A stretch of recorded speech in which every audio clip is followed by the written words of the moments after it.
So welcome to the show, Ryan Crawford, the cameraman. Thanks, mate. Thanks for joining us, mate. We talk about you on the show all the time. I guess first question off the bat, might as well get it out of the way. We were talking about this the other day. How did you get the name Cameraman? Well, Malcolm Anderson, my first trainer, gave me that actually.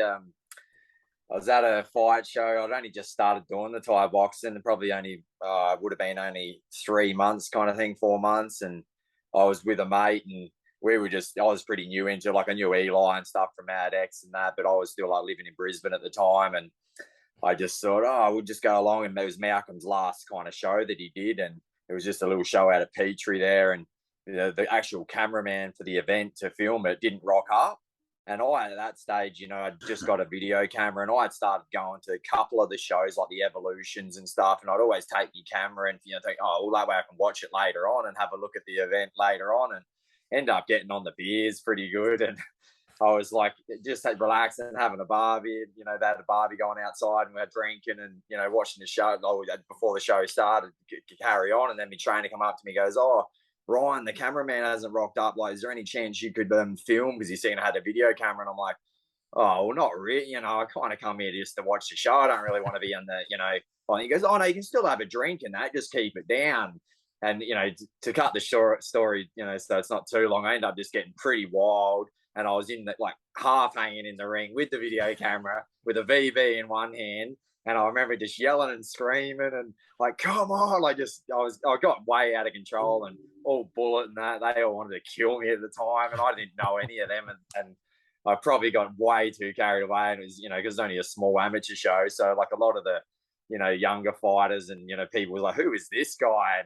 And anyway, like I finished that and I went back. And then when I went back to training next week, like had to, face up to the music, and everyone was off me. And I went in and everyone just disciplined me. I had to go out, like everyone come out with the pads, and who thought this guy disrespected you? And they made me do like 50 knees. And I think basically the whole class come out and killed you. Had to, just drilled me hundreds of knees. And ever since that, the Malcolm was like, I'm going to call you the bloody cameraman. And because he's such a known, Malcolm throughout, the world of bloody martial arts in Australia, I just thought, I'll keep that as my name. That's a nice earned nickname. Oh, well, we were all wrong because we had all different theories to what it was. Yeah, okay. Yeah, it wasn't one I created myself or anything like that. I just literally kept it because he gave it to me and Bullet with that. And they all just had a crack up because they, seen that I faced the music, and they were, basically gave me respect because I came back and apologized. And ever since that, I thought, oh, well, that's a good fight name if I go down that avenue. And so I've kept it ever since. How old were you when you started fighting, right? Oh, it wasn't actually that young. I don't know. I think in 2005, I kind of started. Yeah, okay. So I was in, 20-something, 24. Yeah, I'm 38. How many fights did you have? I had 24. So 24 fights, 20 wins. Yeah, nice. And, kind of back then, it just transitioned into like, you're fighting amateur. And then next thing you know, you're just fighting pro. So it wasn't really like all of a sudden I just started again and had my fight career as pro onwards. It kind of just all molded into one, as it kind of does in Thai boxing a bit. So yeah, I had double the amounts of fights, but I just, as it is with life and work, I just chose to just pick and choose when I wanted to fight. So when did you start training with the Mad X gym? I think I had my first 6 fights with Malcolm. So, and then I knew the boys from up there because my parents lived just around the corner. So I always knew of them and that, and we were always friends with them through school and stuff, and with other mates that I hanged around. And then I just thought after my 6 fights, I started to see that, everyone's good. And at that stage, Malcolm, his gym was only open 2 days a week. It was just in a little community hall. So I was like, I'm starting to I was doing, like, the only reason I was actually winning because I was doing so much of my own self-training, and that's kind of where the self-motivation started. And I was like, because I had the first couple of fights, I fought Strike Force and Boon Chew, and I knew I knew who their trainers were and all that. So I was just like, man, I've got to train the house down. And I just started doing that. And I know they all underestimated me and thought like, oh, Blood Axe, they got no dojo really.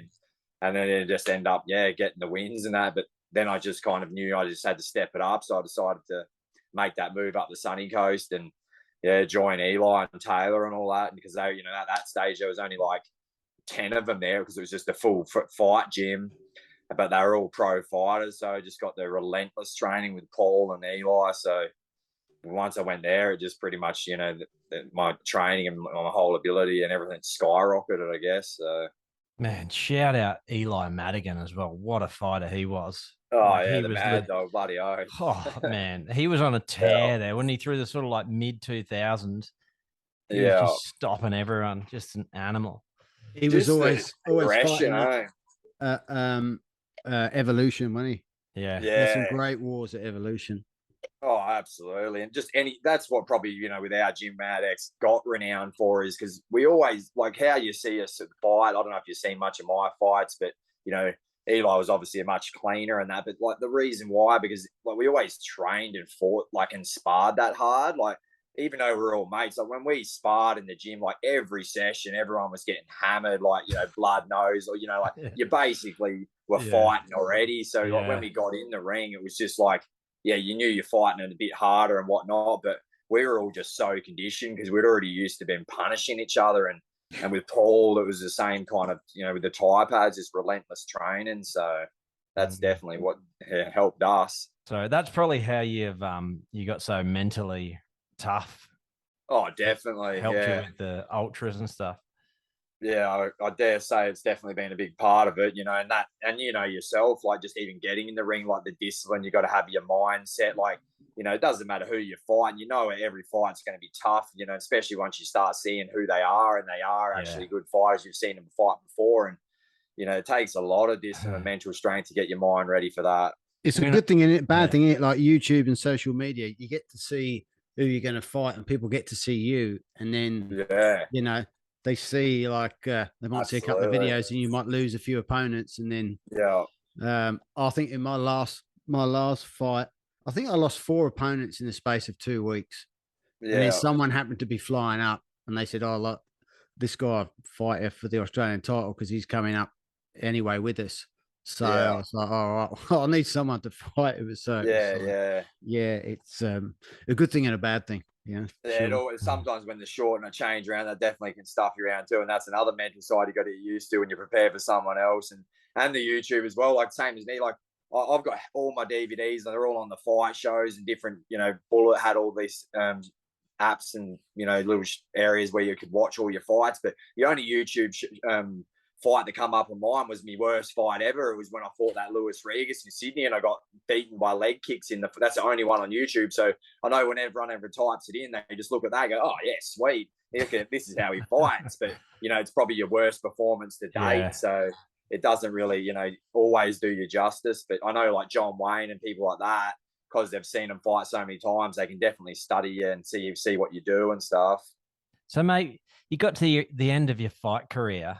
Like, how did you transition from fighting to running? Was you running at Thai boxing for training and then it just sort of changed, or basically transitioned into the White Canyon, as they call you? Yeah, pretty much. We thought we had the cameraman. We got it. My wife gave me that. I was running ridiculous amounts. She's like, I'm calling you bloody White Canyon. You're like a bloody Canyon. And so I was like, oh, we'll keep that. That'll be something different. We'll mold that into the running scene.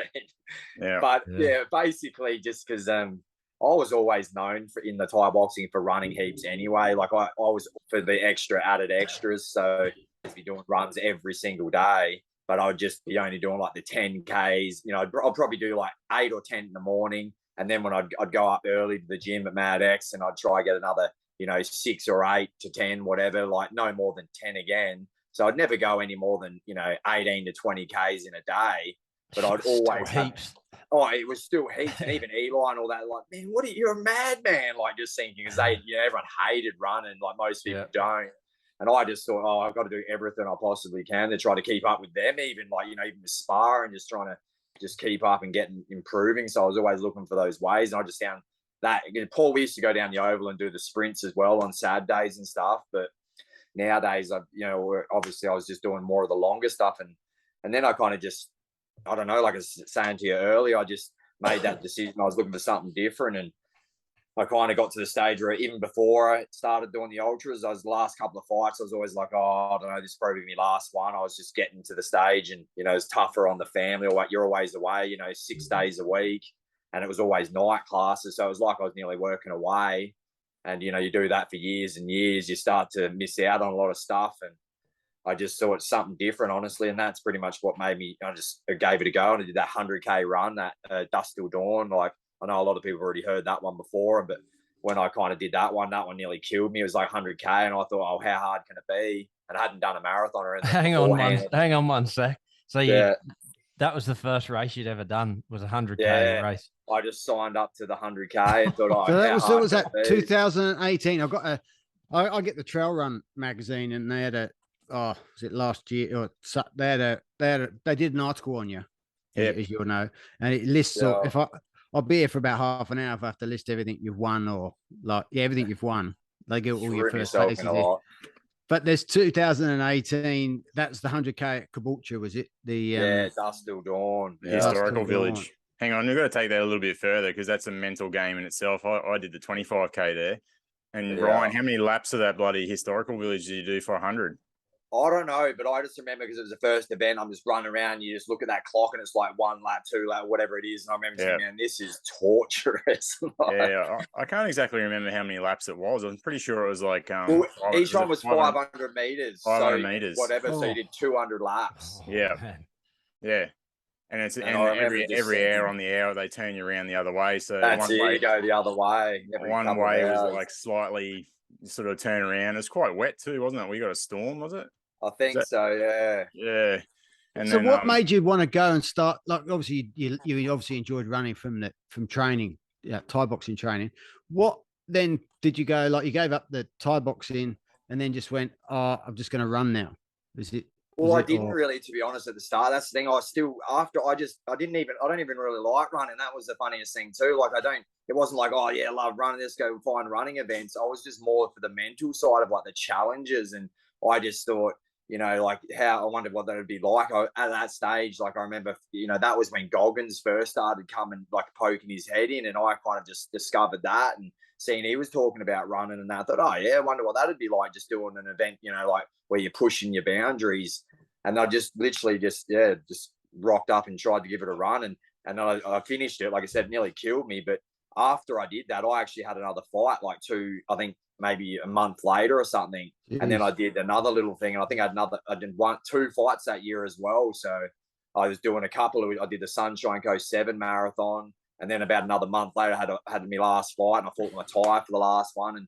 And after that, I just decided, because I was doing both at the same time with the running, and I was kind of getting more of a buzz out of the running. I thought, like, this is epic how much it was testing me and just like fighting against myself. Like, I'm not actually lining up to like, right, me versus you.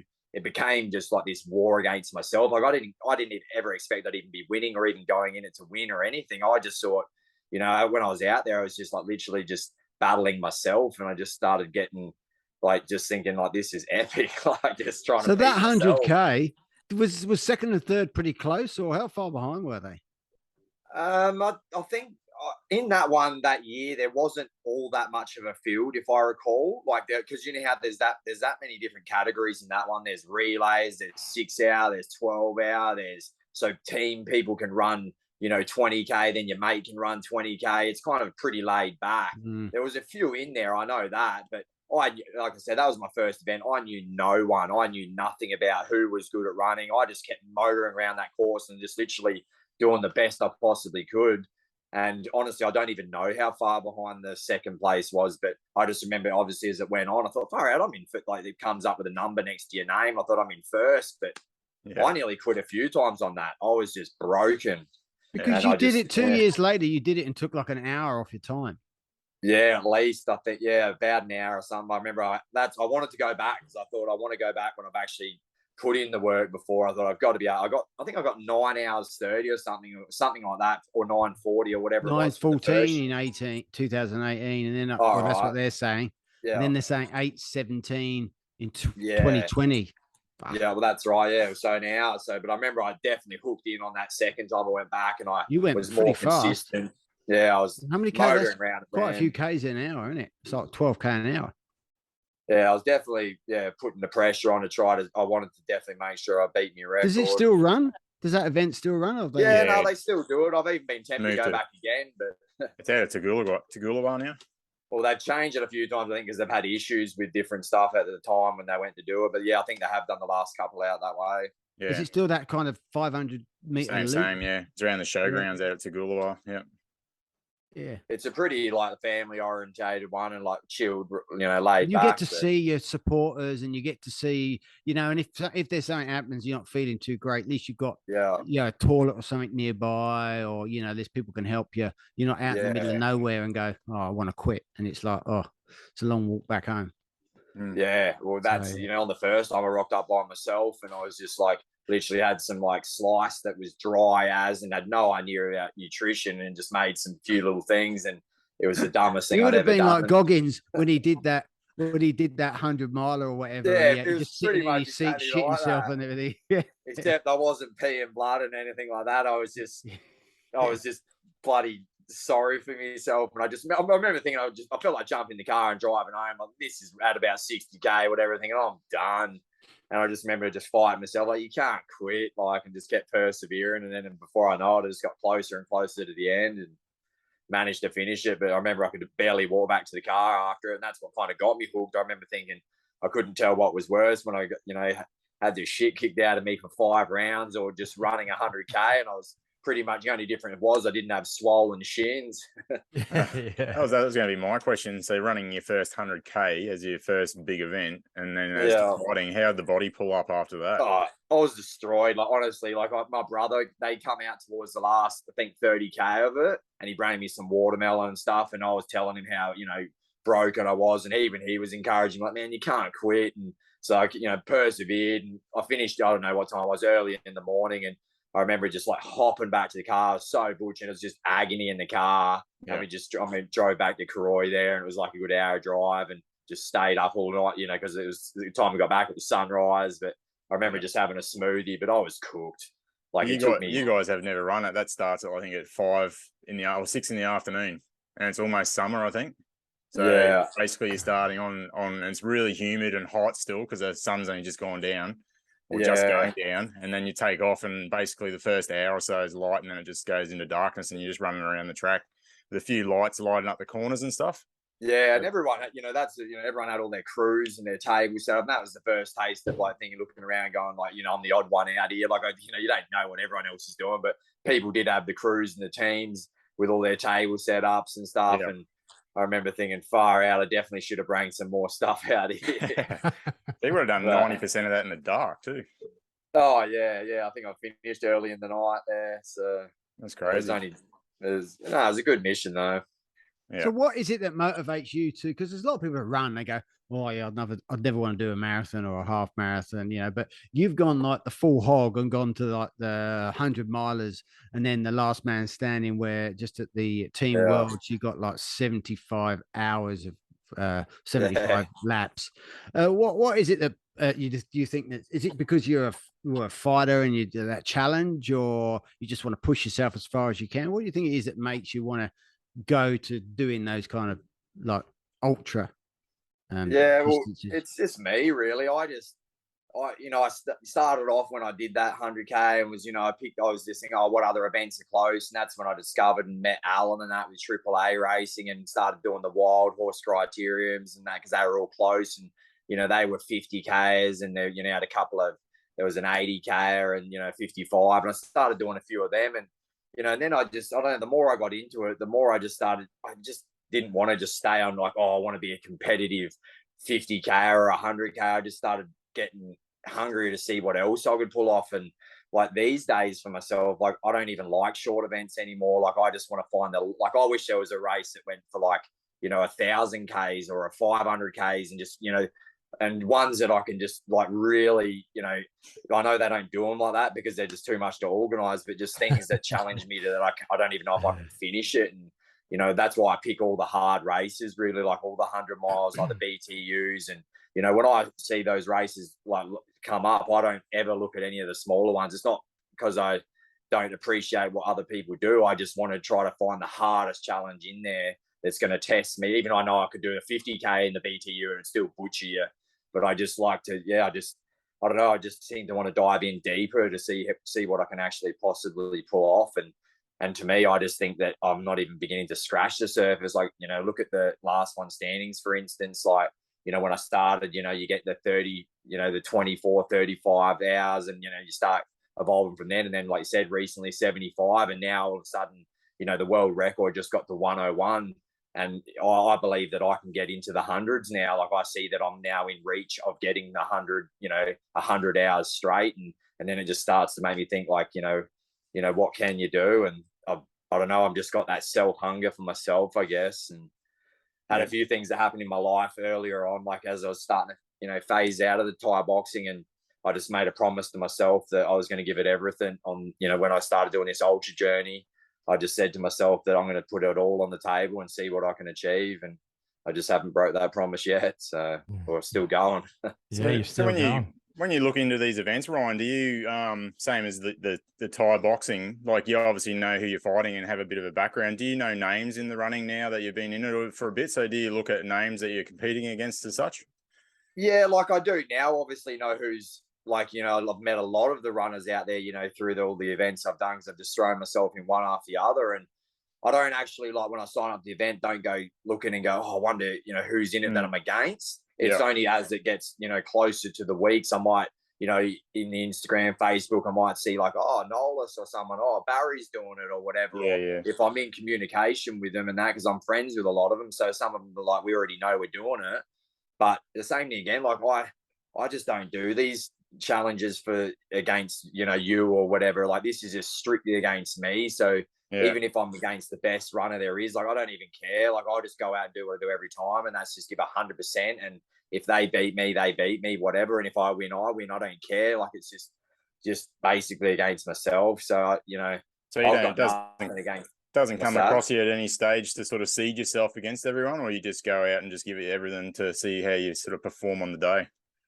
Yeah, not really, eh? Like, I've had a few where I know there's a couple good in there, when, certain, 100Ks and 100 milers, and I'm like, oh yeah, this is going to be a good battle. And I always prepare and think, sweet, like, I know that they're going to be in there, right on my tail, or we're going to be running together. So that way, you've got that challenge to push each other. I'll chat with any of them. Like, and if someone, like, it was only recently when I just come off the 59 hours with Kevin that I rolled straight in to do the Glasshouse 100 miler. And I know bloody Nolis, pretty well from all the events too. And, he was out there and, that was for the, the national championship of that 100 Glasshouse 100. And, I just did my best to, try to keep up. I was in front at the start, and then I seen him on my tail and he caught up to me. So I'm just chatting to him. And I could see that he was stronger, like, as in, a lot more fresher in the legs. I'd just done 400 Ks from the race for the 59 hours. And, I even talked to him and said, look, man, I can't keep with you today, bro. Like, you just, you go ahead, you just do your race. And, we chatted for about 10K.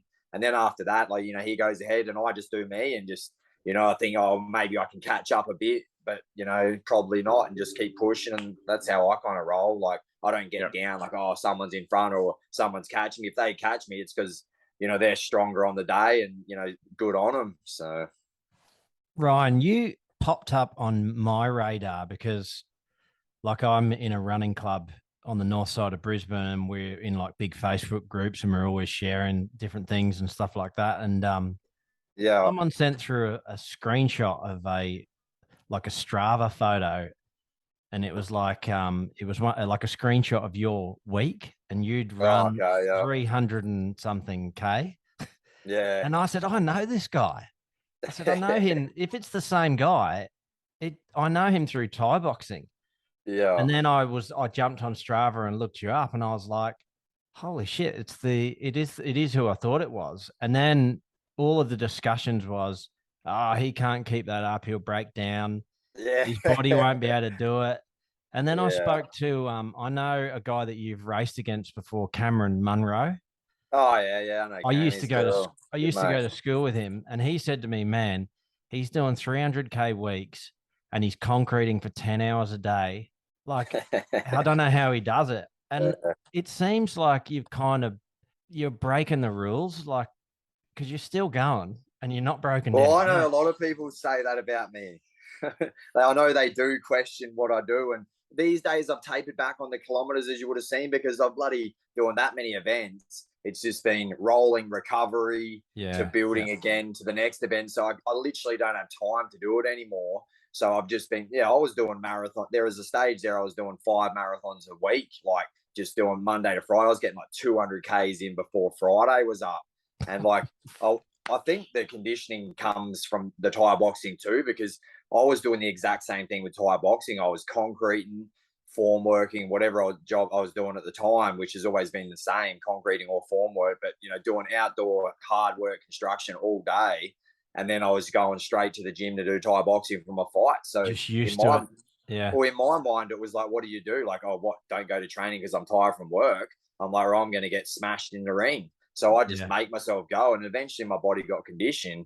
And then the same thing with even Eli, they all used to say the same thing, you mad bastard, like, working all day. How do you do it? And it was tough, and it is tough. And I just forced myself to do it. And I find that's what gets you stronger. And the same with the ultra run. I started thinking, well, you want to pull off doing a 100-mile race or, at that stage, because I'd never done anything like that. I thought I better train hard. So I just started putting in the Ks and, started off doing 1 or 2 marathons a week. And then I just started thinking, I wonder if I could do 3 and then 4. And then all of a sudden I was just used to doing it. I thought I was finishing the week doing 4 or 5 marathons. And I'm thinking, I'm not even that sore. And like when I first started, like I was doing a marathon, I was butchered. Like, it is, sometimes you do a marathon, you're sore for 3 days.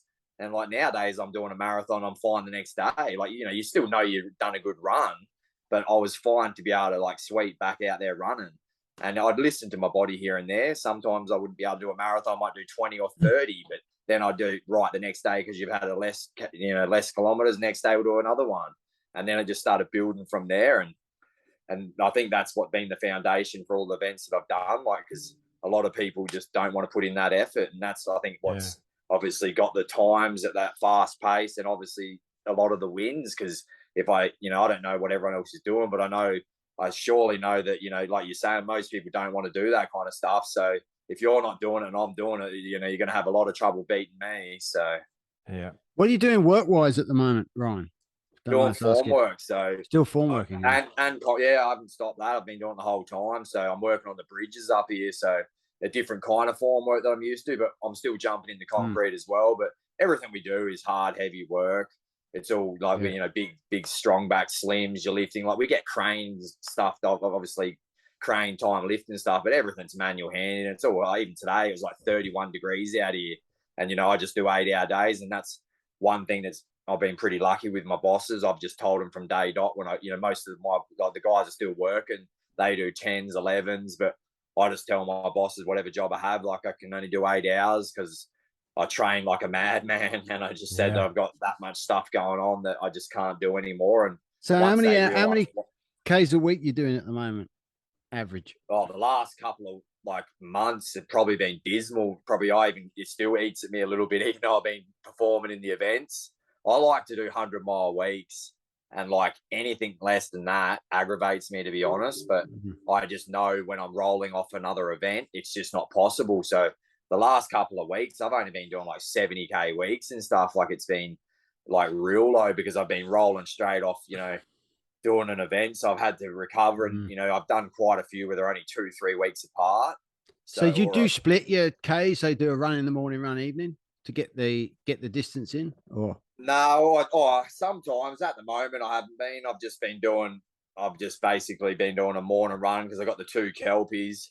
So every day I train. So every day is just a morning run. That's a ritual. If I'm doing long distance, I'd run and then come back and get the dogs. But at the moment, because I'm only been doing 10K runs and stuff, and still recovering from that last one, so I've only been doing 8s and 10s and just taking the dogs. And then I come back and have a hit on the bag and do some core or sit-ups or whatever I'm doing. And then I pretty much got to get ready for work. And at the moment, I'm building a gym at home. So I've just before I pulled up there, I was just cutting up some more steel. So I'm just busy building a gym. I'm opening up a full Muay Thai gym next year on my property. Where are you based for the gym? Greens Creek. So I'm Gympie. So I was at Black Mountain, right near Paul's, near Mad X there. That's where I had been living. I was only literally 5K up the road from Mad X. And then over the last year, we bought a place out at Gympie and got a nice property out here. We're about 4K out of town. It's as you're going towards Tin Can Bay. So it's not all the places around us are all like cattle properties. So it's, I've got 4.5 acres here, and I got nice. the gym out the front, an 8 by 10 meter shed in the making, or it's already, set up. I've just got to do all the fit outs and still hanging and drilling the heavy bags in and stuff like that, and fixing out the walls, and got to get all the matting in. So I've nearly done the bulk of the heavy construction in it, and then it would just be doing all the nice trims and stuff like that. You're a sucker for punishment, aren't you? You're working hard out there in the fucking concrete. You're running, 100 miles a week, and then you're gonna have a gym going as well. I mean, it's hard though, because what do you do? Unfortunately, I'm not made of money. Yeah. And like it's just the job that I've done, and I get paid really well. Like I just, I've contemplated over the years, should I throw this in and just go work at the IGA, or just something easy. But it's just hard when you go from getting over $1,000 a week to like, okay, go get 600 a week or 700, and the hours, it can differ, and I'm just used to doing what I do, I guess. So, but my definite goal is over this next year, as I open up from January onwards, to slowly transition to hopefully like only 2-3 days a week, to hopefully 0 days a week, and then just literally open up. The goal is a bit of a community here, and just hopefully I can just make enough to pay the mortgage here, and that's all I care about, and live my own dream. Yeah, you can just train, and you can just train and do everything. Sign already happening. No, for the front gate, going running back in 4 hours. Yeah, well, that's it, eh? I'll do it time, and it'll work out perfect in the long run anyway, because I'll be able to just, whatever, when I don't have clients, I'll do my runs, and I'll just, like I was doing when I was doing the marathons each day. I was getting up at midnight. So that's the kind of dedication that like people might have seen some of that doing, but I was literally setting my alarm. It's in that documentary they made. Like I was getting up at like 11:15 there for a bit, and just to get up, so I'd have like 3 hours sleep, just to be able to make time to be able to do my 4-hour run before I start work. Did you just say you're going to fight again? Did I hear you say that, or was I? No, I just, I should, yeah, who knows? Like, I don't think I will. I've thought about it a couple of times here and there. And to be honest, my heart, it's just not in that mode anymore. Like, I love the Thai boxing and always will. I love training it, and I love teaching people it and training other people, because I think it's a great sport, and I think it's got a lot of good qualities. But yeah, just the drive to fight anymore, it doesn't interest me as much. That's those for sure. youngsters are too keen, mate. Those youngsters are too not keen. Even that. I don't know. I would easily jump back in. I reckon I'd still go really good at the moment, especially because of how the conditioning I've created. Yeah, and I agree. Yeah. I just don't. I don't have any reason to. Like, I don't see any benefit. Like, it's like I've experienced that side before. So I don't know. I have thought about it though, but I just think I like the challenge of maybe seeing how deep I can go in the ultra world, to be honest. And you've got to be like 110% committed with fighting. I mean, you can't do it half-hearted. It's just one of that you're going to get hurt. It's not worth it. And I know that straight away off the bat too, because of, like same as you come back and had a fight, there's no easy fights. They're not going to go, cameraman, and I wouldn't even want that. So, you're straight away against the up and comer that's, had the 20, 30 fights, and they're hungry to be the next champion or whatever. So, you're in for a tough fight, and that would still be cool as well. But I'm at the moment of now trying to, I want to get to these overseas races and stuff, go to them and see what they provide and see how you go against some of the best in the world in ultra running. I think that'd be a cool little thing. How about UTMB? What's your thoughts on that? Yeah, that'd be great. Like, I just talked to Chris Murphy because he was out at the World Championships, and he just did it. He said it was, unbelievable. And I don't know too, only for what I've seen on the internet. Yeah. Looks like an amazing race, and I'd love an opportunity. I've got 3 that I'm going to do before any of the others. I want to do the Big's Backyard, which because I got 75 hours, I'm pretty much nearly guaranteed a spot in that anyway. So I'll go to that next year. That's the last one standing there in Tennessee. Okay. And then I want to do Bad Water, because I think cooking myself in the 50-degree heat would be a nice little challenge too. Like running along the white line, like that looks like a full supper fest. And I just 135 miles, isn't it? Is that on that bloody tar that just hard. 50 degrees at night and that. So like, you know, I actually spoken to a few people that have done it, and you know, I just think it'd be a great experience. Just to, you know, from that would be some severe mental toughness to get through that one, just from the heat. Like the distance, obviously, and the track would be easy enough, but just dealing with the heat would just kill you. So I think that I want to do that. And then the big one that I've been trying to get in for a while, and I hopefully once I go to Tennessee with the Big's backyard, is the Barkley. So Barkley marathons, yeah. That was the first one that popped on my radar when I started doing ultras, and you know, you're watching the stuff on YouTube, and I'm like, oh, that's me all over, like, because it's not a race. That's why I like the last one standings. Like, it's not really against other competitors. Like, oh, I've got to get on the podium first, second, and third. And like, to be honest, that's, you know, how you're talking earlier about, you know, do you see who's in the run and you know, the other athletes. I kind of like the races where it's not so much about that, because if I wanted to keep my ego and keep trying to be the man or the number one, whatever you want to call it, I would have stayed doing Thai boxing, you know, to try to keep being, I don't know, that I just think I like to do things for myself now. So I find those other races are a bit like that. You're not really racing other people. Like, you still are, but it kind of goes out the window because of how hard the event is. Yeah. And same as Down Under, that's the one I'm definitely doing next year as well. I'm signed up for that. That's the one in Australia here. Yeah. And that's brutal, only hard 22% finish ratio. And even though you've got, I don't know, this year there was 35 runners in there, you're still racing against each other. What event's that? Down Under 135. Oh, okay. And it's down in Melbourne there, but it's kind of like the Australia Barkley, like it's full off terrain, like usually has like anywhere between 10 and 14,000 meters elevation. And it just like, yeah, it's real offbeat tracks. Like you just got to go through thick scrub, and it's, yeah.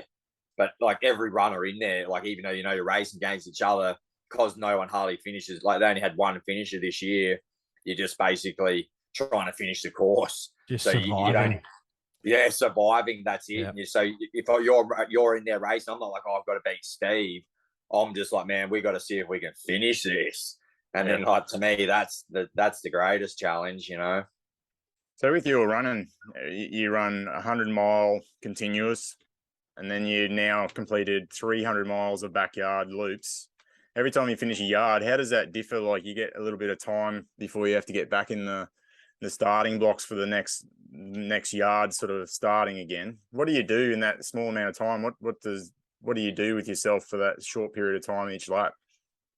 Yeah, well, that's, you know, it changes every lap and every event. Depends on how you feel at each given time, but bit of self-evaluation. Yeah, that's usually in that time. It's, you know, your typical stuff like, you know, if I'm wet, you know, you always take every bit of clothing I've got, because you go through that many shirts, you can hang them out and dry during a day. So I might be changing my shirts, making, you know, the crews obviously, you know, helping you fill up all your electrolytes, all that kind of stuff. I might, you know, and obviously getting in any kind of food I can have, and, you know, you can take stuff out on the course, obviously, and all that stuff. And the biggest thing I usually try get to do as it gets deeper into them is making sure I get those, you know, 5 minutes of meditation kind of thing, or those couple of minutes, even if it's 2 to 3 minutes of just where, right, everything's sorted, I'm ready to go for next lap, you know, stuff's on charge, everything's ready. And I'll just literally just zone out, just shut my eyes and just blank out, and just try to rejuvenate the mind and get that sleep in. You're not really sleeping, but you're kind of shutting off, and it's giving you that rest for the mind and your body. And that's what got me this time. Like, I was devastated because I was actually stronger than Phil out there. Like, he was hopping and he had some real issues going on with his legs, and like, I was sore, don't get me wrong, we're all jacked up, we just run ridiculous distance, but like physically I wasn't too bad. But the sleep monsters were getting me. Like, that second night I took for granted and wasn't doing enough of the micro naps and that, because it was a harder course, and I was coming in with only, you know, 10, 12 minutes to spare kind of thing before you got to go again. And I just wasn't utilizing the meditation and sleep on that second night as much. And I just thought, oh, I feel all right, I'm sweet. Like, and then when I went into that third day, it just hit me like a brick, and I just was struggling mentally. And then I couldn't problem solve. I couldn't, like, I was in a world of pain on a few stops and that, like hallucinating, and I was in a state of psychosis a couple of times there, and didn't even know what I was, like, where I was, and didn't even know I was in a race. Like, I'm thinking, what am I doing there? Because I'm just doing the same repetitive thing. And that one kind of molded into a few different things, and it kind of end up getting me because I just couldn't get my brain working properly, to be honest. That was what the main thing was, and it just come down to sleep deprivation. As soon as those I got micro sleeps are really important. Now I read about those. I used to do 24-hour mountain bike races, and they reckon even if you can just shut your eyes for a minute, can make a big difference. Oh, it's an absolute savior. If you're not doing it, especially if you're going into 2-3 days, you're finished. Like if you don't sleep at all, like it's only so much. You can have a coffee or whatever. Eventually, you're just not going to be able to stay awake properly. And I tried everything. Like they tried dumping me on the ground, as soon as I come in. But, you still got your camera back on and, you'd barely even get time to rest your eyes. And, just waking you back up. And I just was too far in the sleep depth. And then at that stage, because I was so sleep deprived, I've had it before. I've only had it a couple of times, but I snapped. And once I snapped, there's no coming back. I don't care what, I just get to the point. And that's what I did out there on that lap 76 when I went out. I just snapped and I just lied down on the road. And I'm like, I'm fucking done. I don't give a fuck about this race. I don't care about who I'm racing against. They can win it. They can do whatever. I'm done. Yeah. And that's what I did. And then I can't come back from that. I was just done. So have you thought about adding that other 24 hours, like you're saying earlier, another 24 yards to make the 100 hours? How do you fathom that extra sleep and all the nutrition and everything into that? That's 3 days that you've done already. Oh, it's just like anything, the same thing again. You just got to be on song a bit more. And I guess I've learned different things of different people. And, I even see Phil's fanatical, man. Like he's not like what I would do, but he's like, over the top with preparation and all that stuff. But I guess, I see little factors he does and it definitely helps. And I've seen his sleep cycle and I just, obviously I already knew that anyway. And I just got to make sure I do that. And like I said, I knew that I took for granted that second day of not sleeping. So as soon as I do my last one standing again, will be that same process, like making sure that I dedicate that time to do that, especially on that second day. And same again, I don't know that I'll get 100 hours straight up, or whatever. But even if I don't get it, I might not even get 70 or 50 next go. Nothing's certain. You can fold under 30 hours. Even that course out there, it was tough after 24 hours.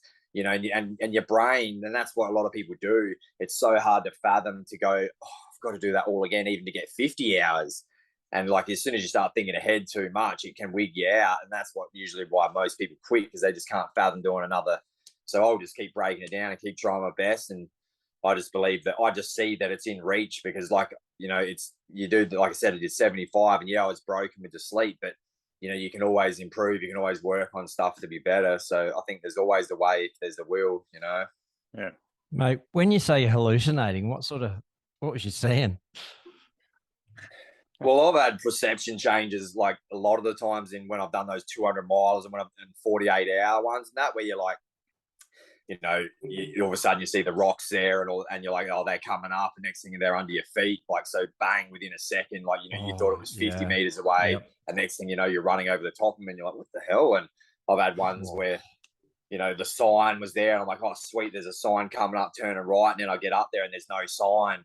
And you're like, well, okay. But that was, on the one recently, there was a few instances I had the full perception the whole time throughout that third day where just my distance and all the leaves are moving and that and just the trees is, kind of just you're in a state of bloody whatever you want to call it. I don't know. It's just a borderline of just, you're a bit drugged nearly, you're just in a illusion kind of thing. It's not real. But I was, this guy went past in a tractor, for instance, and this was when there was only 3 of us left. And this is when the other guys started realizing that I wasn't all there a bit there because they were still all right with the sleep side of things. So they weren't really wigging out and hallucinating like I was. The guy went past in a tractor ride and Tim from Dead Cow Gully was out there taking heaps of photos and throughout the event and that in his car and stuff. And, he's a bit of a country guy and the dude come past in tractor and I'm like, oh, look, there's Tim in the tractor. What's he doing in the tractor? And I'm dead set certain that Tim's now driving the tractor, and he was just in the cars before. And the other guys are looking at me like, oh, and then as the tractor literally went past me only a couple of meters away because it was going along the dirt road we're going on. And then I looked up, oh, Tim's in the tractor, far out. And then just as he's gone past, I waved to him, and then I'm like, oh, that's not Tim. And they're all looking at me like, what is wrong with you? And I'm like, oh yeah, I think I'm starting to lose it a bit here, And just things like that. Like, and then in the night, like, you know, you always got the shadows and different things that change and whatnot. But I'm more, you know, say it's more perception, to be honest. Like, you know, because I've been wild back in the day. I know what hallucinations are and stuff, and it's more of the perception thing. I think, like, you know, starts playing tricks on your mind, but you can kind of reason, like, you know, you're starting to wig out a bit. Like, you're Ryan, you're not hallucinating. It's just, you know, you're just sleep deprived. It's just, you know, it's just the shadows, and then you kind of look at it like, oh yeah, it is kind of just that. But yeah, like the psychosis thing got me a bit, like, that was brought along the line a few times out there. I didn't know, honestly, that I was in a race. There was a couple of times there I pulled up in the middle of the road. Is just the what's his name was Phil was a bit ahead. The other guy was just behind me a little bit, and I just pull up and be like, "What am I doing?" And I just forget what I was literally doing. Like, did not feel like I was in a race. I just literally thinking, "Why am I still going up and down this road?" And then I just like, oh, okay, like, and I just keep going, and then I get to, and after a while, for that long, that halfway point was taking a really long time to get to too, and the tracks would feel like it's changing a bit, and you just, you know, just the course felt different, and even though it wasn't different, it was the same course, and then I'd get to halfway, and people like, oh yeah, good job, and all right, and turn around. I remember thinking, man, this is weird. Just and then I was getting back. Oh, it was getting a few times. I got back to a few times there with Grant, who was crewing me, and I'm like, what are we doing, man? Like, what, like, this is not a race. There's no one even out here, man. Like, because at that stage, most of the competitors are gone. So it was only the WA crew. They had about 8 or 9 of those guys, and they were all, you know, sporting them. And I only had me one crewmate, and then all it was him, and then just the 2 promoters. And I was starting to think it was a bit of a sick, twisted joke, to be honest. Like, I was just like thinking, are we even in an event here? Or are we just like out here on this, like, running against these dudes? Like, what are they doing? Like, and that's what my mind was doing, and I was just like, can you come back from that? Do you think, like, if you have some more power naps and some good nutrition? I felt all right when I was back out running. Once he slapped me out a few, it's like, man, you're in. It's all good. You just got to keep going. I'll be like, all right, and I felt like I was coming back out of it here and there. But then when I'd just be back out and something would aggravate me again, I'd, you know, getting frustrated again. Like, I remember coming back and I was, you know, starting to get aggravated with my teammates even in that, like, as in, like, they're not working as a team. Like, I know that everyone's just broken, so everyone's just trying to survive their self. But I was getting frustrated that we're not running together and getting each other through it, and that was starting to aggravate me too. And I was starting to get, like, taking it personal. Like, what's he doing, man? Like.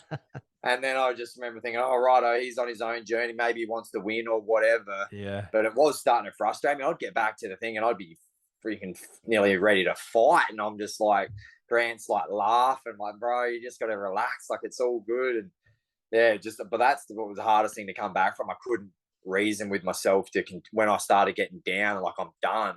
I found it hard to see the bigger picture like I normally do. Like, Ryan, it's sweet, you're suffering, you'll get through this and just do another lap. I was, you know, showing signs of, like, mentally breaking down, like, on those last few laps. Yeah. So did Phil stop because of you, after you, or because of you? Well, he has to, yeah. You're only allowed to do one more lap on your own. That's the rules. So what happened is he was in front of me, and then I just lied down the road. So he would have went to halfway, and he turned around. He would have seen me, and I got up and like, hey man, I'm done.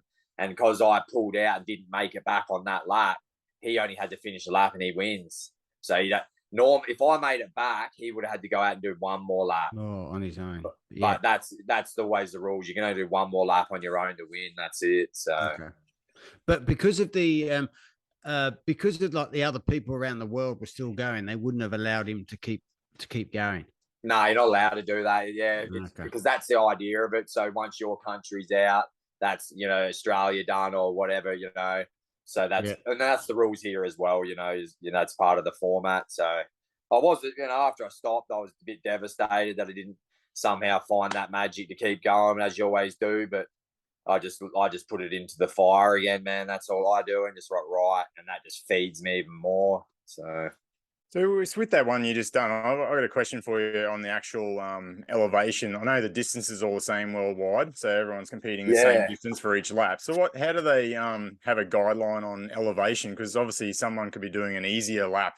Well, that's why someone doing a harder, more elevation on each lap. How's that work? Well, Well, I knew from day dot when I was going there because I had already talked to Kevin and a few people that have been to that course, and they're like, man, like, and this is nothing against the promoter and that, and they, they're great people, and they're, their track, whatever, it's their event, but it's the worst court. You don't go there to, you're competing against other countries around the world. Like you said, they got, everyone's got different, challenges, but, you could be going against people with a flat course, and every lap we did had 65 meters of elevation, which wasn't that much, but it's still, after a while, it was basically just a slow, gradual climb up the dirt road and then back down kind of thing. And you just don't, like, even when we do the last one stand here at Oxley and that, like, that's why it's at Oxley Common in Brisbane, because it's a flat course. Because, couldn't they have picked a better course? What was the reason? Well, they won the rights for they won the rights for the Australia team, so that's their course. So that, like, we were nearly, because they were underwater, so we were actually lucky. The actual course was meant to be like 120 meters elevation every lap, because it was on their paddock, and it went, and I hadn't seen the course. I was just like, holy hell, like full, like, rocky clumps and, like, grass paddocks, but they've been getting floods down there, so all their course had been underwater. So they already changed the course, and we were meant to do this 4-loop course going clockwise, anti-clockwise, all this stuff on this property, but it was still way too bogged down. I'm thinking, so when we all got there, everyone's in discussion. It still hadn't even been decided. I was at the airport, and we didn't even know where we were still going. We were told we might even go to a park run in Melbourne. And then I'm like, well, you need to tell us, because I'm about to arrive, on the plane, blah, blah, blah. But, and then in the end, it got stayed at the property. And then, like, they were still negotiating to do day loops around this property. And then they started us off at night, just going out and back on this dirt road out the front, because the road was closed because of floods. So I was like, I kept hinting the whole time, like, man, just stay on this road. No one's coming out here. It's an old dirt road out. There's only like 4 or 5 houses on the whole road. And it had a closed sign on it because they had floods. So I was like, we should just stay on here. It would be a lot easier. And then every lap, you're not going to get wet feet. And, that we wouldn't have got 75 hours, I don't think, if we had went on the property, because it was just a lot harder terrain. So, yeah. What you question, don't you, sometimes, about who made the choice to go, let's pick that one with that elevation, especially at a world champs. It wasn't doing the same course. It just comes down to be honest, and also, I don't even go into this because I don't like to. Same with the Thai box, I stay out of all the politics and whatever. But there's all, they somehow won the rights or whatever. They had their course, so, and that's where they usually do their last one standing events. So they put it there. So, there was people should have said they should have put it at WA over where Phil lived and that, because their course is pretty good too, and it's just a loop thing, and it's not too much elevation, and it's meant to be a good track. And then obviously the Oxley Common, that's where we did it last year, which is flat. But, it just comes down to a promoter, man. Like, it's like they, when they do a fight show at the venue, that's their venue. They choose that. And, You think they have some sort of discretion on a minimum and a maximum to keep it more even?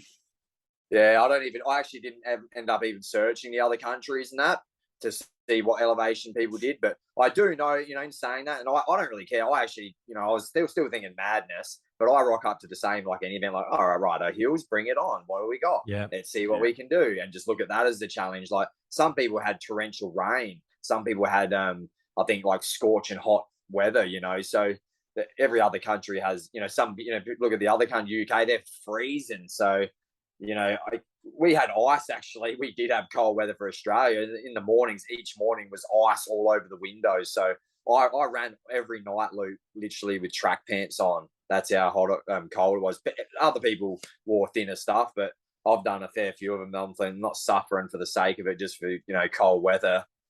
So, yeah, it was pretty cool, but yeah. Talking of courses, I had trouble on the BTU 110, and I saw a couple of videos where you had a bit of trouble going, do I turn here or do I go? Should I go along? There was bunting on the ground, and then I stopped and waited for people to catch me up and go, do we go down here or we go here? And there was no reflective tape at night. It was like, until your foot got on it with a torch that you could see that it was like, this is where I've got to go. So I know you had a bit of trouble there as well. That course is tough. Like, it doesn't matter what kind of experience you've got. That is probably one of the brutalest 100-milers I've done, kind of thing. Like, other than Down Under, that's savage. Like, it just, those hills in there are just, what they're like. They're just brutal. Like, you can't even run them. You know, you can barely pay. Some of them you can't even walk them. You know, you just sit there if you got poles. Township break. I had to put my poles away and abseil down it. They had a rope there, and I abseiled down it backwards. That's right. Oh, fuck. Oh, and on the way down, you're sliding, slipping. Like it's a tough course, and you know that one. Like I want my goal for that. All I cared about was finishing that one, because a couple of years back, that's when that was my only race I hadn't redeemed. That was my only other DNF. You're going back. You're going to go back and do it again, or are you going to leave it for a bit? No, I'm going to go back. I think I'm going to make it if it works with every other race. Yeah, I just got the email actually off Shona this morning, so about the entries back in it. Yeah, so I don't know if I'll get in at 5 a.m. when she said, but I'll get in over these next couple of days. I'll definitely do that because, you know, to be honest, another bonus to that one. Like I don't do it for the wins and whatnot, but honestly, that was like they were looking after the runners. Like, you know, it's like the Thai boxing. I didn't do Thai boxing for money either, but after a while, it's good to get some money for your hard work you put in. Yeah. And like I got 4th place, and I still got 800 US, and this ended up being $1,000 for 4th place. I was like, oh, I didn't even know that. Yeah, that was 6. And I think 1st place. What's his name that won at? Trying to think of his name now. That guy from I think New Zealand kind of fella. Yeah, okay. Anyway, he got $3,500, I think, for the win. So, like, you know, there's no ultras that have that. You know, I've done ones. You know, Blackall won that one year, and I got $1,000 for the win, and then I got 500 extra because I got the course record, so 1,500. And well, I was stoked with that. But you know, there's less money in ultra running than there is in Thai boxing. We got to pay you guys for the events, you know. Yeah.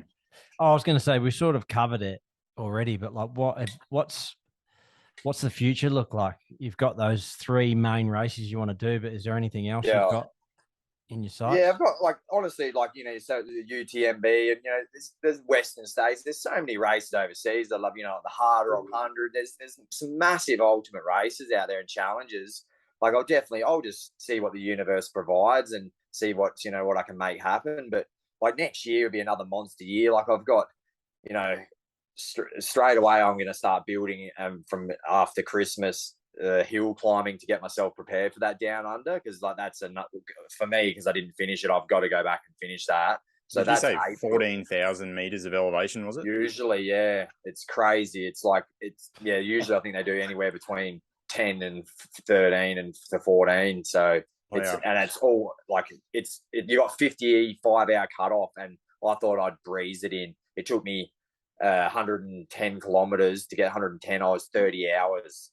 And I was just like, what? Because I couldn't understand walking it, because it's not really a running race. It's more of a power track, because a lot of the course you can't run. So it's just how much you can keep moving forward. And then obviously when you can run, start running. And I just wasn't prepared. But yeah, so that. But then I've got Dead Cow Gully, which I'll do that again. I'll do the Clint Eastwoods. I've got, I'll do BTU. And then obviously now, because of that last one with the World Championship, the big race is Tennessee with the Big's Backyard, which is October. So I'll definitely, like, even I talked to Laz already, and he pretty much reckons, you know, you'll be guaranteed in. It's only unless, you know, over the next 8 months, 50 people got 75 yards around the world, which he said was basically, possible. It won't happen. So I'll pretty much be guaranteed. So I'll be going to that one in Tennessee. So I'll be definitely working towards that. But also there's the Australian Masters with that's with the last one standing that Tim's put on through Dead Cow Gully. So that he's actually picked, I think there's like, I can't remember, maybe 35 to 45 runners, and you all had to achieve over 35 hours to get in it in a backyard ultra before. And he's even bringing over that Harvey Lewis is coming over.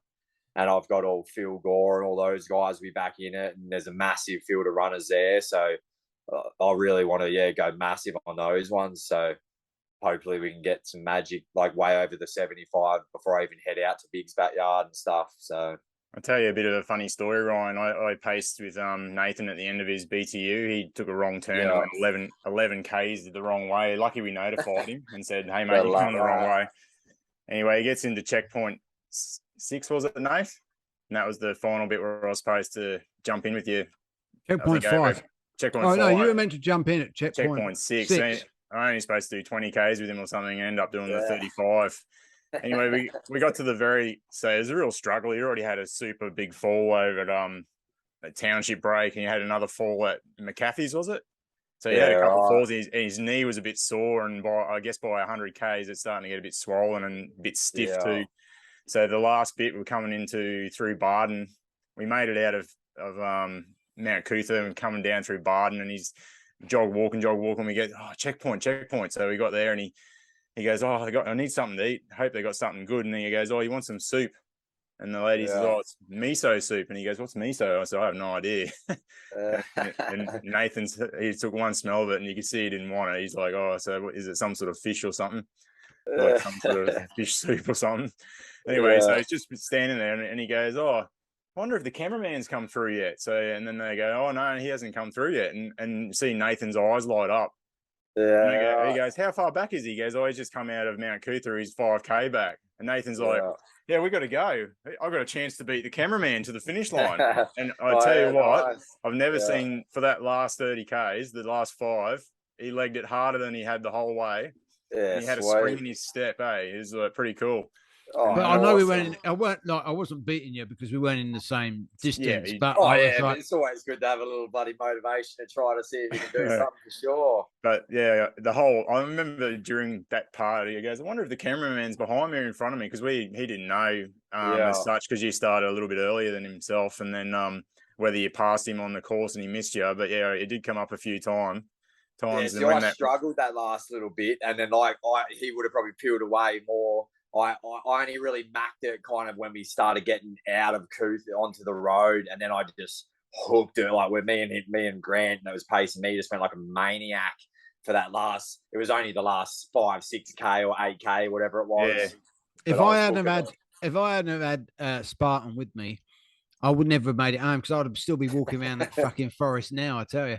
I just didn't know where I was going. Hills, they just come to collect your soul. They're just, that's what people, I'll make no mistake about that. It doesn't matter what I've achieved and what results you get. Every single one of those challenges somehow get you, and it's just pushing through. Even if you're doing it 3 hours quicker than someone else, it's the same suffer fest that someone else is experiencing it. Like if you got to go up those hills, they're just brutal. You're a really good success story for Queensland and for like ultra running, because you've got a sponsor now as well, haven't you? You want to give them a shout? Wild Earth has been really great for us. So they've been unbelievable and helped me out. So it's definitely bloody helping, that's for sure. It's hard to get sponsors, It's hard.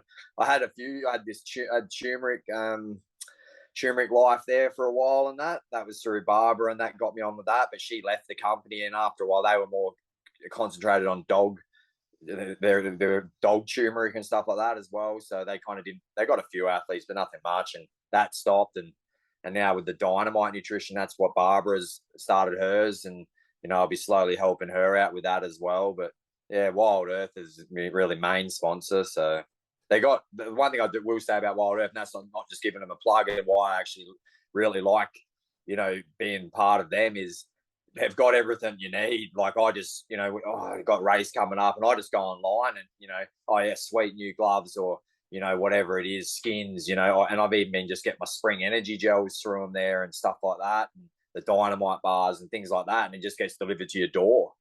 I don't even have to go anywhere. And, they've been unbelievable in that respect. So where's their shop located? They got 2 of them, one in Brisbane, I think, at the DFO. Yeah, DFO. Yeah, that's the one. I know. You went in, Steve. Yeah, one of the other ones at Burleigh. I think if you order online, it comes from the Burleigh shop. So yeah, I've actually never been to both of them yet. I've never actually been in store. I've only ever got all my stuff online. So. Yeah. Oh man, the shop at DFO is awesome. They have got the biggest selection of shoes. I don't know what the Burleigh Heads one's like, but the one at DFO has got just the biggest selection of like trail shoes and some road shoes as well, but more trail shoes. Yeah. Oh yeah, amazing. You could never go in there without buying stuff. That's the thing. It'd be a good shop to go for sure if you're just cruising and got time to spare. Next time I'm up there, I'll have a look. But what about you, Steve? Are you ever going to fight? Are you still doing the Thai boxing much? No, I was, once I finished fighting, I was like coaching a bit.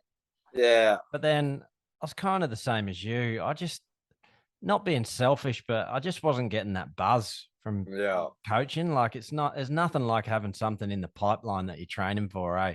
Oh, for sure.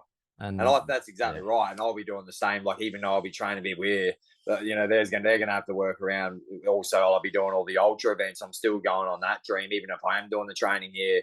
There'll be certain nights a week might have to. I'll just have the gym open. They can do their own stuff, or vice versa. They can help each other. But yeah, I'm kind of looking towards, for me personally, just a bit of a community. Want to try to get the kids classes going. I've got the 2 boys, and they used to do it heaps when I was teaching at the Federal Hall there, and they've kind of stopped since you're just doing your own training, and I want to get them back into it and just help the kids, and even troubled kids. Really, like, I'm actually not looking to open this so I can be like, Joe's already sent me messages like, oh, I can't wait to have your fighters on the. I don't even know if I'll have any fighters. That's why I call it the Naxujai Muay Thai Fitness, because I know a majority of the people that want to do that kind of training don't want to fight. They don't want to go in the ring and get hammered, but they like the training. So I'll just incorporate both. If I see someone that's serious and want to be a champion, I know how I can get them there. That's for sure. Yeah. But I know it's going to be just everyday people mainly. Like, I've got a couple of guys at work that just want to learn a bit of self-defense and then just the fitness. And I just, it all works. It helps us. Any of those drills I do, like kind of cross hit classes and stuff like that. So you just, and the Thai boxing workouts, you know what it's like. You just do your rounds on the bag, and it's a solid workout as it is. Yeah, you can't beat that for getting fit, can you? I had my own gym as well, Ryan, about 10 years ago, called the National Kickboxing Academy, NKA. Okay, yeah, sweet. Kickboxing and modified Thai. And awesome. The majority of people were there just to keep fit. And one chick said to me, she goes, look, I'm only here so I can eat chocolate. So she would train, she'd burn off the calories, the deficit, the chocolate. So everyone's, whatever their motivation is, but the side effects of doing something like that is you learn some self-defense, and you're actually looking after your heart and lungs as well as losing some weight. So yeah, absolutely. And that's the thing, I'll do exactly that. Like, if I get people that come up to me and come in and go, look, I don't even want to do Thai boxing, can we just do like weight workouts or weight drills, or go for a run? I'll be like, sweet, I'll just adapt and do whatever they want. I'm not gonna be like, nah, it's just Thai boxing, so I'll just be open to whatever, and hope some might do the ladies classes if people don't want to train with the mixed classes or whatever. But I will have this, the couple of kids and adult classes structured, and we'll just see what happens and where it goes. So you know what it's like. Every time, every day, every life, you think you got something planned, and then something completely different happens. So I'm sure there'll be changes along the way. Yeah, that's it, mate. You never know what's around the corner, eh? Yeah.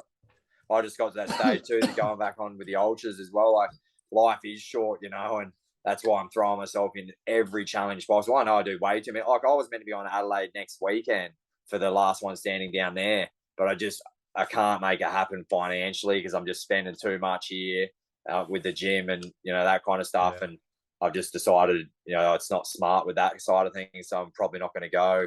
So I've only just decided that really today and yesterday, really. But, I'm just basically, the more challenges, the better. I think it keeps you honest, and you don't know when your time is up, Exactly. My dad also, that's another little motivator. He passed about a year ago. That was another little icing on the cake to go. He was only 62, like cancer.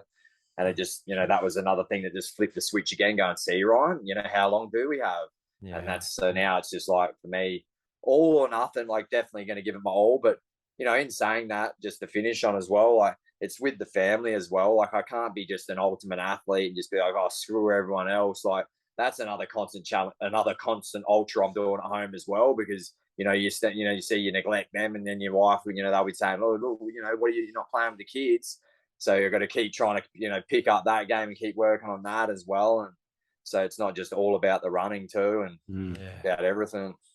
Well, you've done so well to come from being like the best Thai boxers in Australia. How many do you have? A couple of Aussie titles? Yeah, I wouldn't say I'm the best Thai.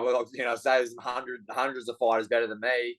I believe that I was just, I know there was heaps of better fighters than me, to be honest. I just believe whenever I got in that ring, I know that I was going to go hard and give it my all. And I was always pretty aggressive.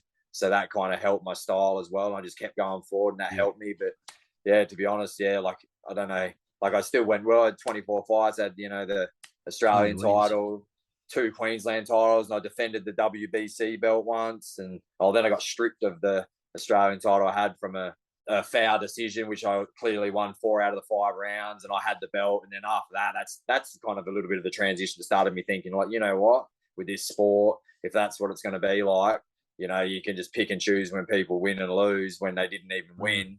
And I just started, you know, some of the people involved in it, which wasn't helping my vision in it. So, and then you transitioned, you become one of the best ultra marathon runners in the country. So that's yeah, I think that just shows thanks. the I appreciate that kindness. I wouldn't say I'm the best, but I've been charging forward. You're one of the best. Charging forward. And I think it just shows the pedigree of like an athlete that you are, that you've been able to, you know, dedicate yourself and put the hard yards in, and it's come to fruition. So I think it's great. I think just, that, you know, going back from that, you know, that Muay Thai background with Malcolm, you know, that self-discipline, I think I learned it earlier on to compete and to succeed at what goal I had. I just had to dive in deeper than anyone else because I was like already behind the 8 ball, I always used to think. So I think that's what's pretty much kept it driving, and that force with the ultras as well. Like, I think, you know, I've got that mindset of wanting to do these bigger runs. So I think to do that, I've got to keep up in the ante. And now that I don't, you know, same thing again, now that I don't have this other event that I'm doing in 2 weeks, I don't know what event I was even going to do now. There's not much left for the end of the year. So I might have time to start stepping up my own individual training and get back to pumping out 100-mile weeks and that, and with not having an event, you know, and get that conditioning and that back. And it was Gold Coast 50, mate, if you want to hit the road. See, I know there's a few of them, and there's the Beerwar at Daybreak and that I've done before, but I've done them a couple of times, and I've run in their heats, and I actually haven't done the Gold Coast 50, but to be honest, it doesn't interest me. I just think, well, I can just go 50K from here at home and be home and then just do stuff around the house. And because I'm not, because I don't do it for the, like, I've got to get first. So I don't care that I could go down there and maybe get a podium. That just does not interest me at all. So I'm more thinking like, that's the only reason I don't do it, to be honest. I just don't have any interest, and it doesn't really bring anything to me. So that's fair enough. I want to find long events. Oh, you know, if there was one down the Gold Coast that said 300 kilometers or something, or, you know, then I might think, oh, there's a challenge, and I'd possibly think about signing up. But that's just me. Everyone's different. Everyone's got their own goals. It's funny, isn't it? Because like your concept of, like, some people go, oh my God, you run a marathon. And I just cut up some stats today that only 1% of people ever complete a marathon.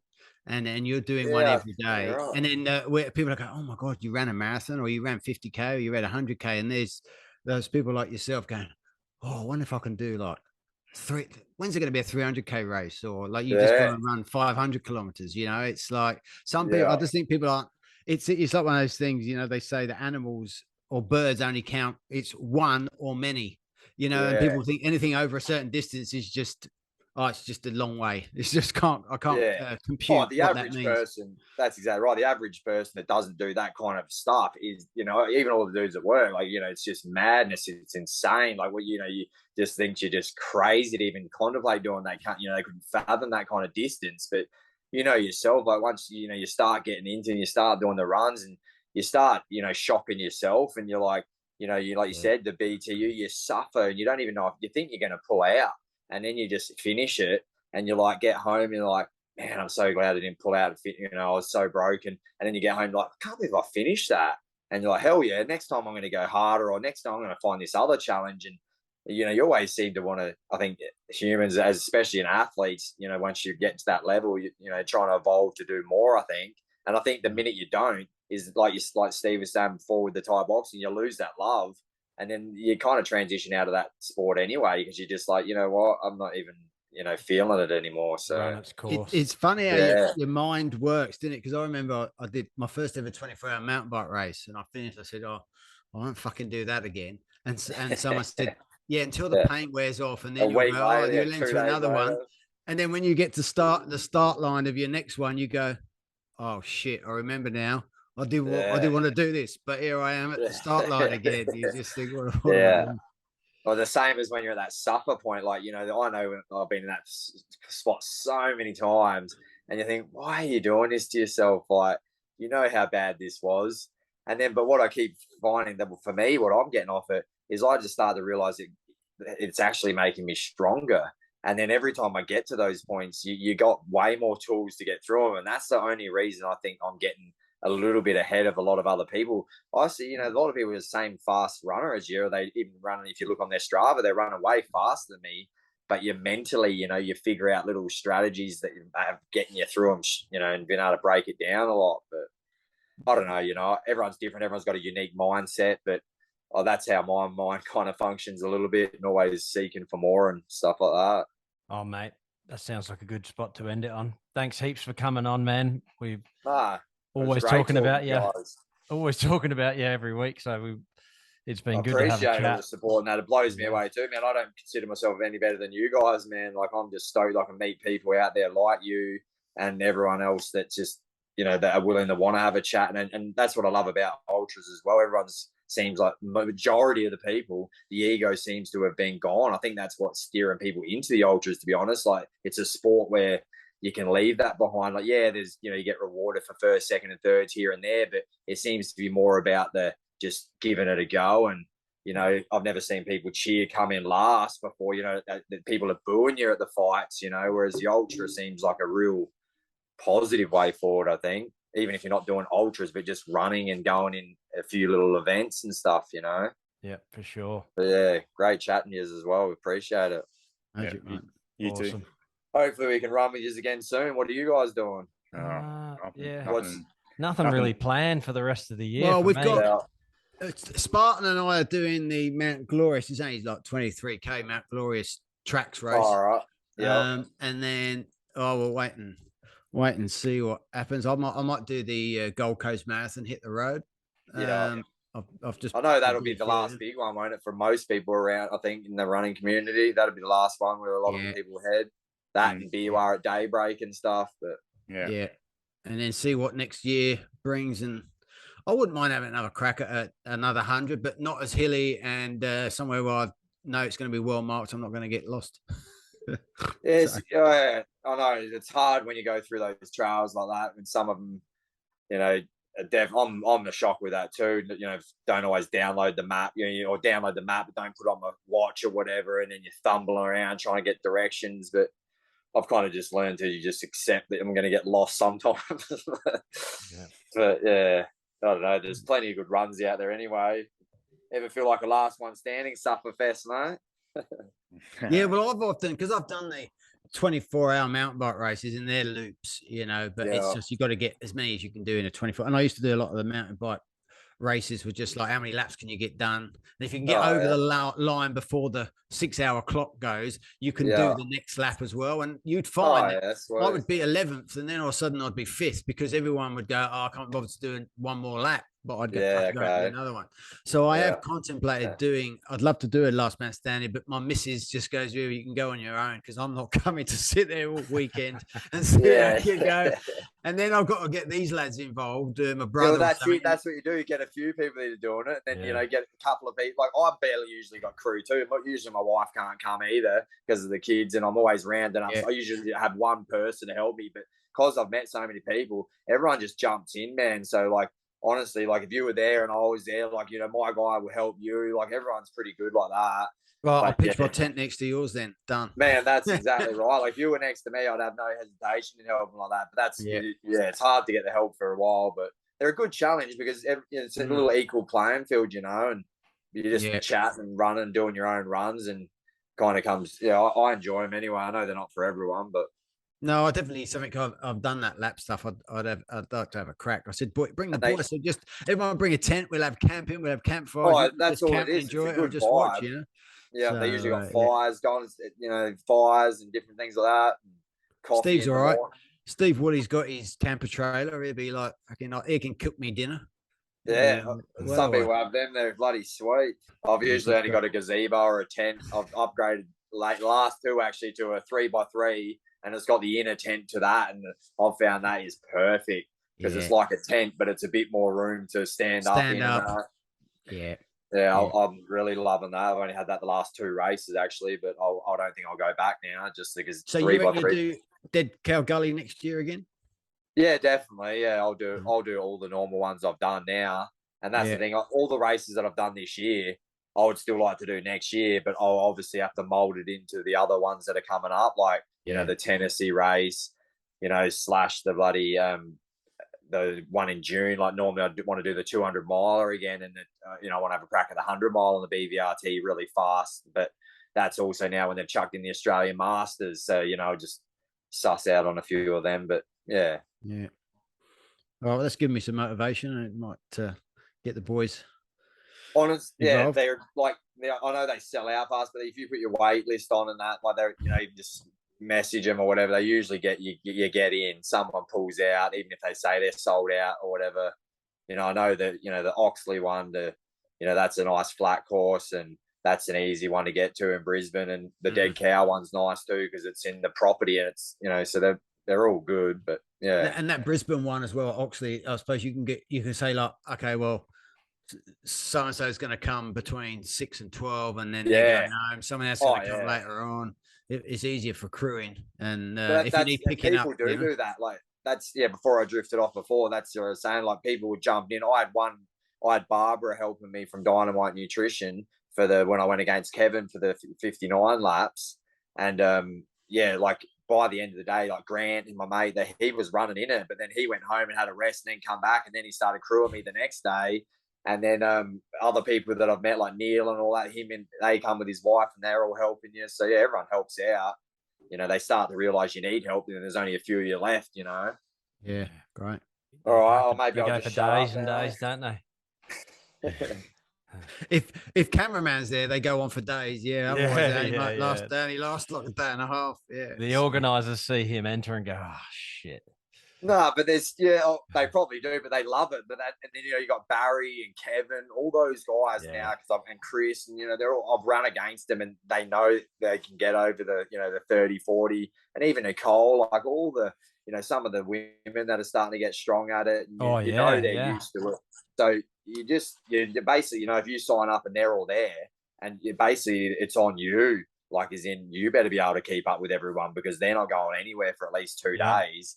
And then that's what I mean. You feed off each other. Like you're not racing against them, but then you're like, well, they're still going. I've got to keep going. So, you know, it's the same as, I guess, when you're out there, you're not always, you know, pushing against other people, but you use, like you said before, you use me at the BTU to get home, and you use people that are in front of you and behind you, or to keep, you know, still going to, I guess, push yourself faster at events. That's what I do. But you're not necessarily racing against them. You're just like, right, yes, we've got to try to catch up a bit more, you know, see where they're going, and if I can run along talking to them or whatever, you know. So good stuff. Thanks, mate. Much appreciated. Yeah, no, all good. It was good talking to you, and hopefully, we can catch up. Yeah, for sure. Especially once you got your gym up and running, we'll definitely come out for a session for sure. Where are you based at? I'm in like the north side of Brizzy, like near North Lake. Yeah. So, that's the only thing. I'm on the other, like, way down, but yeah. But my wife's family live at Moffat Beach, so we're often up the coast. So it's not strange to be around that area. We could even, you know, do it one day when, you know, it's not even a normal session. Just do our own session, man, and then go for a run even or whatever. You know, go for sure. We'll all come up. Yeah, that'd be sick. Maybe we'll have a weekend Sufferfest. Strap some gloves on and strap some running shoes on. I'm actually thinking about, still before the end of the year, put this out there if you want one Sufferfest, running up and down Mount Pomona for 24 hours straight before the year's up. I've done it this year for 20 hours straight, and there's a torture fest. It ended up being like 47 kilometers, and it was like 6,000 meters or something, but it's just like, it's mind torture. Yeah. But you can park your car at the bottom, and you can have all your food and all that stuff there. Oh, yeah. Good idea. If you want a Christmas present anyway. Yeah, sounds like hell. But I got to go trick-or-treating with the kids. Oh, yes. Nice. Halloween. Yeah. Okay, enjoy. All right, I'll chat to you soon then, eh? Awesome. Thanks, cameraman. Cheers, Ryan. Thanks, mate. Cool. Appreciate it. Thanks. How's that? He's cool. Yeah, mate. That it's just he's just looking at doing the hardest, craziest. I always thought when I did a 24-hour mountain bike race, people were like, "Oh, yeah, you're mad!" Like, yeah, but like this just takes it to a whole new. That was over a decade ago. I was doing that, but that just takes it to a whole new level, didn't it? That How old is he? 3 days. So he's he's about early mid-40s. Yeah. So he's still got plenty of life left in him. He's just all about the mental game of the running side of it. So that's it. He wants more of a challenge as running. He doesn't want to run a road race. Yeah, it's that. And I understand. I really enjoy that trail running stuff, and it does make it more enjoyable. Yeah, it's like he just loves to just torture himself, eh? Yeah. But I like the fact that he's done kind of everything on his own with no help and kind of gone against the rule book. No coach. Still done really well. Like like everyone was, he's going to break down, but he hasn't. But that works for him. Yeah. Like for some people, doing that lots of kilometers works for them. Some people, they might do one 20, 30K run a week and and some shorter stuff, a few tens, and that's enough for them for their marathon. But you think they've got, he's doing sometimes he's doing 200K a week, but then he can go and run a 500K over 3 days race, Yeah. So because his body's used to doing it and his mind's used to doing it. I think the thing is, it's that mental toughness. You run a marathon every day. The first day it's hard. The second day it's still hard. It's still hard, but your brain goes, I can do it. Yeah. So makes you wonder how much is all in the mind, eh? Well, like Goggins says, you're only at 40%, aren't you? When you're starting to hurt and everything else, you've only got to 40%. So yeah, but yeah, excellent stuff. Good shit. I've got to go. I've got to go trick or treating with the kids. I'm going to go out for a run. Yeah. Cheers. And then, awesome, guys. Have a good thanks week for that. And we'll see you. Don't forget, with Red Run this Sunday, there's still places available. Get in, just whatever fundraising you can do. Just pledge a bit of money. Come along. It's going to be a good day. Live music, free burgers, free coffee. Terror Tribe will be there with a stand. So if you forget your socks, you could get a pair of socks. And we should have a great day on Remembrance Sunday. This Sunday, the 6th. Yep. Awesome. All right, boys. Enjoy. We'll end it there. Catches. Cheers. See ya.